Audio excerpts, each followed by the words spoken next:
Hello guys, welcome back to my channel. तर आज आपण बनवणार आहे सोयाबडीची सब्जी. तर सोयाबडी घ्यायची, त्याला गरम पाण्यात भिजू घालायची.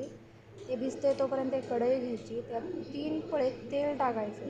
तुम्ही पाहू शकता, 3 पळे तेल टाकलं. तुम्हाला जसं पाहिजे तसं टाकू शकता. पुन्हा मोहरी टाकायची. मोहरी थोडी तडतडली की त्याच्यामध्ये पुन्हा जिरे टाकायचे. जिरे टाकले की जी पुन्हा अद्रक म्हणजे खोबऱ्या लसूणची पेस्ट टाकायची. सॉरी खोबऱ्या लसूणची पेस्ट टाकली, थोडी ही झाली की त्यात सोयाबडी टाकायची भिजवलेली. पाणी पिळून टाकायचे. तसंच तळत सोयाबडी टाकायची, त्याला थोडं हलवून घ्यायचे.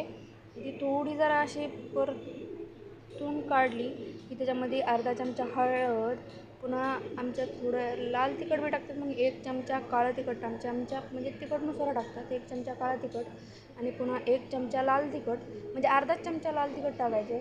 आणि थोडा गरम मसाला आणि थोडा धनेपूड असं सगळं टाकायचं आहे. तुम्ही पाहू शकता. हे सगळं टाकून सगळं मिक्स करायचं आहे.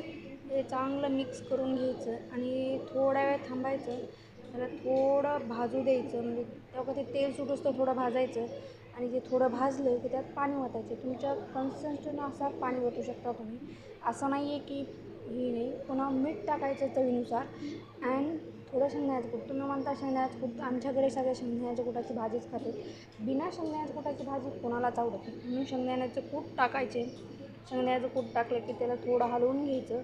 हलवलं की त्याला तसंच सोडायचं आणि त्याला एखादी उकळी आळू द्यायची. ती उकळी आलेली आहे.